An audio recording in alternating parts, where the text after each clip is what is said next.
करेंगे। उत्तर भारत के कई शहर इस वक्त कोहरे की चपेट में हैं। घने कोहरे की वजह से जीरो है। हवाई और रेल यात्रा पर कोहरे का असर है। देश भर में 22 राज्यों में ठंड और कोहरे का कहर देखने को मिल रहा है। उत्तर प्रदेश के कानपुर में, प्रयागराज समेत 22 जिलों में घना कोहरा इस वक्त छाया हुआ है। तो कुल मिलाकर देश भर में सर्दी ने अपना असर दिखाना अब शुरू कर दिया है। इसमें उत्तर प्रदेश, मध्य प्रदेश, राजस्थान समेत 22 राज्यों और केंद्र शासित प्रदेशों में तेज ठंड और घना कोहरा हो रहा है। मौसम विभाग के अनुसार आने वाले 2 दिनों में ठंड और कोहरा ज्यादा बढ़ सकता है। उत्तर प्रदेश में हालात सबसे ज्यादा खराब है। यूपी में कानपुर, प्रयागराज, वाराणसी, अयोध्या समेत 27 जिलों में सुबह घना कोहरा छाया रहा, जिससे कई जगहों पर विजिबिलिटी जीरो हो गई थी। सड़कों पर कुछ मीटर आगे भी दिखाई नहीं दे रहा है। प्रयागराज, देवरिया समेत कई रेलवे स्टेशनों पर 50 से ज्यादा ट्रेनें देरी से चल रही हैं। वहीं गोरखपुर समेत कई एयरपोर्ट्स पर 5 फ्लाइट्स कैंसिल हैं। इधर मध्य प्रदेश में भी ठंड ने रिकॉर्ड तोड़ने शुरू कर दिए हैं। प्रदेश के 25 से ज्यादा शहरों में न्यूनतम तापमान 10 डिग्री सेल्सियस से नीचे दर्ज किया गया है। वहीं गुरुवार को पचमढ़ी प्रदेश का सबसे ठंडा शहर रहा। अनिल कुमार संवाददाता तमाम जानकारी के साथ जुड़ चुके हैं। अनिल, देखिए, कोहरे और ठंड की वजह से लोगों का अब काफी ज्यादा जनजीवन जो है अस्त व्यस्त होता हुआ इस वक्त नजर आ रहा है। क्या स्थिति है? आप जहां पर मौजूद हैं तस्वीरें भी दिखाइए। बीते 2-3 दिनों से लगातार कोहरा इतना भयंकर हुआ करता था कि विजिबिलिटी बिल्कुल कम हो जा रही थी। आलम ये थे कि अगर हम हाथ अपना लंबा कर रहे थे और उसमें उंगलियां नजर नहीं आ रही थी, इतना ज्यादा कोहरे का प्रकोप था। लेकिन आज की अगर बात करूं तो आज कोहरा हल्का सा कम है। मैं इस वक्त जो नेशनल हाईवे पर हूं, NH 27-28 पर हूं मैं इस वक्त, जहां पर आप देख ही पाओगे किस तरह से गाड़ियां चल रही। आज कोहरा कम है, लेकिन हाँ, जो कोहरा इसमें यूं लग रहा है जैसे धीमी धीमी बरसात सी हो रही है, इस तरह से कोहरा आज है। ठंडक की बात करें तो ठंडक भी आज बहुत ज्यादा है। ऐसे में अयोध्या नगर निगम ने तैयारियां पूरी व्यापक कर रखी है। जो श्रद्धालु आ रहे हैं, जो देश के कोने कोने श्रद्धालु रामनगर अयोध्या आ रहे हैं, उनके लिए तमाम रैन बसेरे की व्यवस्था की गई है, तमाम सारे अलाव की व्यवस्था की गई। वहीं पर तमाम जगह गैस हीटर भी लगाए गए हैं। तो कुल मिलाकर बात करें, आज ठंडक ज्यादा है, कोहरा कम है, इंतजाम पर्याप्त है जी। खास करके देखिए अब अनिल, क्योंकि ये भी देखा जाता है कि जब जब ठंड होती है तो उन लोगों को सबसे ज्यादा परेशानी होती है जिनके पास रहने को छत नहीं है। ऐसे में प्रशासन की ओर से अयोध्या में उन लोगों के लिए क्या तैयारी की गई है? देखिए, रामनगरी अयोध्या जो है, ये एक चाहे पर्यटन की दृष्टि से हो या धार्मिक दृष्टि से हो, देश के कोने कोने से लोग, या यूं कहें कि देश के बाहर से भी लोग रामनगरी अयोध्या आते हैं दर्शन पूजन के लिए, कुछ लोग घूमने के लिए आते हैं। ऐसे में उनके लिए यहाँ पर पर्याप्त व्यवस्थाएं हैं। जगह जगह पर अस्थायी और अस्थायी रैन बसेरे बनाए गए हैं, जिसमें उनके रहने की पूरी व्यवस्था है, चाहे रजाई हो, गद्दे हो, यानी पूरी तरह से उनके रहने की व्यवस्था है। अब जो वो बाहर निकल रहे हैं, उनके लिए जगह जगह पर गैस हीटर लगाए गए हैं, जगह जगह पर अलाव की व्यवस्था की गई है, जिससे उनको किसी भी तरह की कोई असुविधा ना होने पाए। क्योंकि जब यहाँ पर लोग पहुंचते हैं तो सरयू में स्नान करते हैं, निकलने के बाद ठंडक लगनी स्वाभाविक सी है। तो ऐसे में सरयू घाटों पर भी गैस हीटर लगाए गए हैं, अलाव की व्यवस्था की गई है। जिस मार्ग से श्रद्धालुओं को मंदिर पहुंचना है, वहां पर भी अलाव की व्यवस्था है और गैस सिलेंडर, गैस हीटर की व्यवस्था है। तो अयोध्या नगर निगम ने, अयोध्या शासन प्रशासन ने तैयारियां चुस्त दुरुस्त रख रखी हैं। अब स्वास्थ्य विभाग की बात करें, स्वास्थ्य विभाग ने भी यहाँ पर पूरी तैयारियां करके कई जगह उन्होंने भी कैंप लगा रखे हैं कि जो श्रद्धालु आ रहे हैं उनको किसी भी तरह की कोई असुविधा ना होने पाए जी। ठीक है अनिल, आप बने रहिए। आकाश यादव भी हमारे साथ वाराणसी से जुड़ चुके हैं। आकाश, वाराणसी में ठंड को लेकर क्या स्थिति बनी हुई है? देखिए, पिछले 2 सप्ताह की बात करूं तो काशी सहित पूर्व पूर्वांचल में ठंड का प्रकोप जारी है। यही वजह है कि आम जो जनजीवन है वो प्रभावित हो रहा है। चाहे स्कूल जाने वाले बच्चे हो या फिर रोजमर्रा के जीवन में काम करने वाले जो मजदूर हो, उनको कहीं ना कहीं कठिनाइयां देखनी पड़ रही है। देखिए, सड़कें भले ठंड के कारण वीरान हो, कोहरे आज नहीं हो, लेकिन जो गलन है वो लगातार बरकरार है। हमारे साथ देखिए कुछ लोग भी हैं, उनसे सीधे बात करना चाहेंगे। ठंड का प्रकोप लगातार जारी है, किस तरीके से बचाव कर रहे हैं आप लोग? देखिए, ठंड थोड़ा तो इस्तेमाल कम है, पर ठंड गलन बहुत ज्यादा है। और गलन ज्यादा है तो इसकी वजह से हम लोग अलाव जला के और जैकेट पहन के थोड़ा वर्कआउट करके अपने आप को गर्म रख रहे हैं हम लोग। प्रशासन की बात करें तो कहाँ कहाँ अलाव जलाए जा रहे हैं? हर चौराहे चौराहे पे जलाए जा रहे हैं। जहाँ ग्रामीण क्षेत्र है वहाँ भी लकड़ियाँ बुड़ियाँ प्रशासन की तरफ से दिया जा रहा है। वहाँ पे अलाव जला के लोग काम का अपना ठंडी उंडी का व्यवस्था कर रहे हैं। ठंड माने कि आपको गर्म कपड़े पहनना होगा, किस तरीके से आप अपना बचाव कर रहे हैं? ठंड से अपना जितना भी हो सकता है, अपने जितना भी कपड़े गर्म पहन रहे हैं। और अगर सरकार से जो चराहे चराहे पे हर साल लकड़ियां गिरती थी, इस सब सरकार से कोई मदद नहीं मिली। अपना अपना जुगाड़ सब खुद कर रहे हैं। अपने घर से जो लकड़ी खराब हो गई है, जैसे बेड खराब हो गया, वो लकड़ी जला जला के अपने आप को सुरक्षा कर रहे हैं। सुरक्षा रहेगा तो बेड बाद में आ जाएगा। लेकिन सरकार जो चौराहे पे लकड़ियां गिराती थी, ऐसा कोई मदद नहीं सरकार से मिला है। लेकिन जो बच्चों का छुट्टी हुआ है, वो डीएम साहब से धन्यवाद देना चाहता हूँ कि बहुत पिछले कितनों दिन से काशी में ठंड पड़ रही है, कैसे आप लोग खुद को सुरक्षित कर रहे हैं? एक पिछले 15 दिन से जो काशी में ठंड ने जो अपना अपना रूप लिया है, वो काफी ज्यादा दिन पे दिन बढ़ती जा रही है। कभी ठंड हो जा रही है, कभी गलन बहुत ज्यादा हो जा रहा है। हम लोग तो अपने आप को सेफ कर ले रहे हैं। जो हमारे बुजुर्ग लोग हैं, उन लोग को जितना भी सेफ्टी दे रहे हैं, लेकिन उन लोग को गलन नहीं जा रहा है।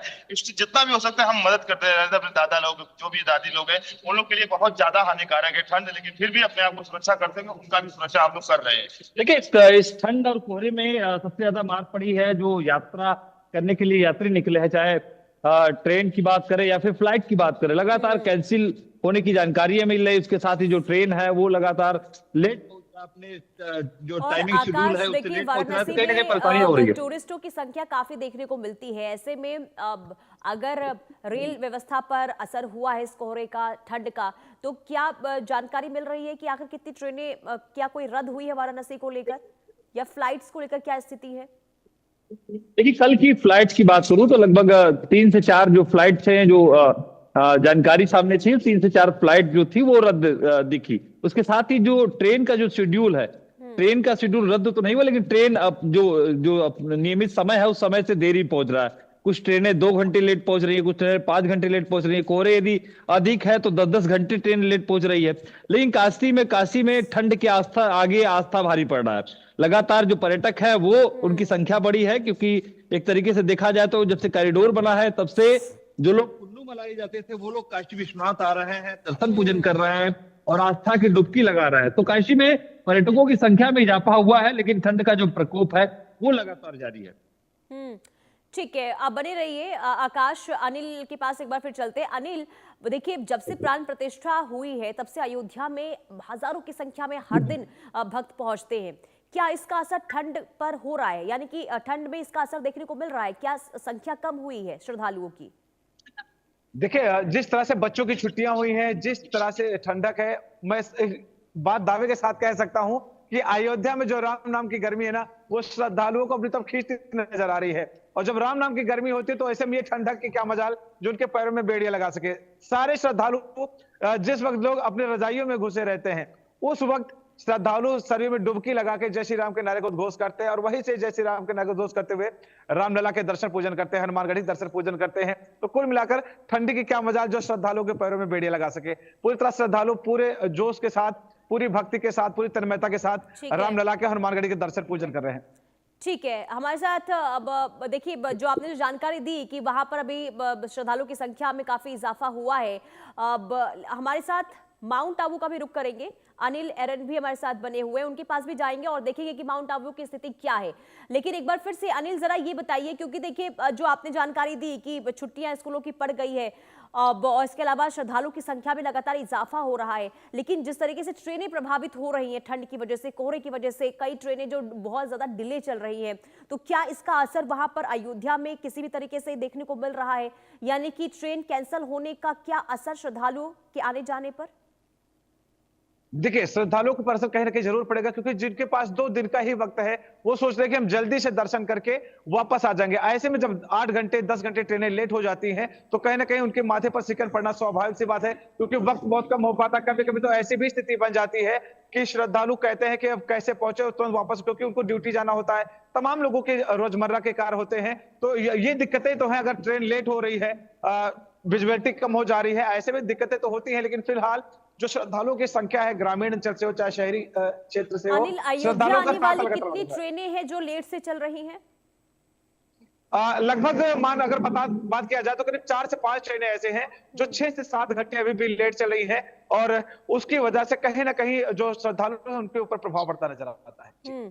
ठीक है आकाश, अब क्योंकि देखिए श्रद्धालुओं का लगातार, जिस तरीके से आपने बताया कि श्रद्धालु वहां पर लगातार पहुंच रहे हैं, ठंड का असर वहां पर होता हुआ नजर नहीं आ रहा है श्रद्धालुओं के ऊपर, लेकिन कहीं ना कहीं देखिए, जब भारी तादाद में श्रद्धालु पहुंचते हैं तो उनकी व्यवस्थाओं को लेकर भी कहीं ना कहीं चौकस होना पड़ता है, ताकि किसी भी तरीके से अगर भीड़ की स्थिति बनती है तो ठंड में कोई हताहत ना हो। तो इसे लेकर क्या तैयारी नजर आ रही है वाराणसी में?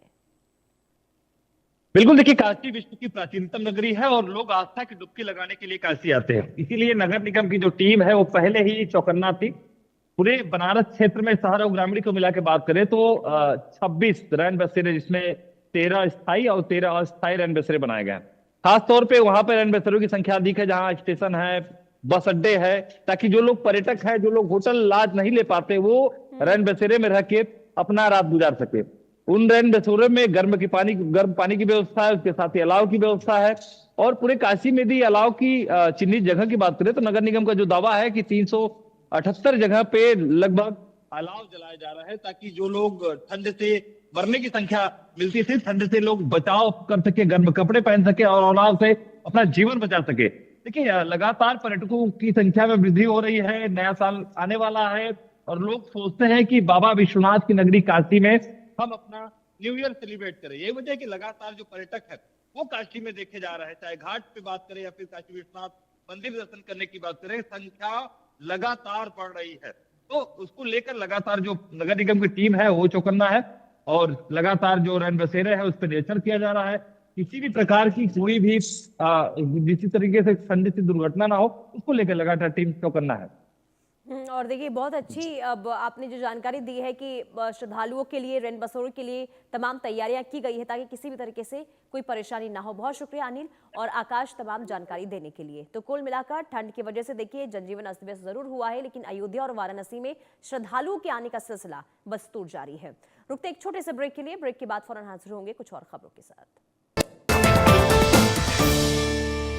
अब आया असली स्वाद, अब आया स्वाद। जब स्वाद के पड़े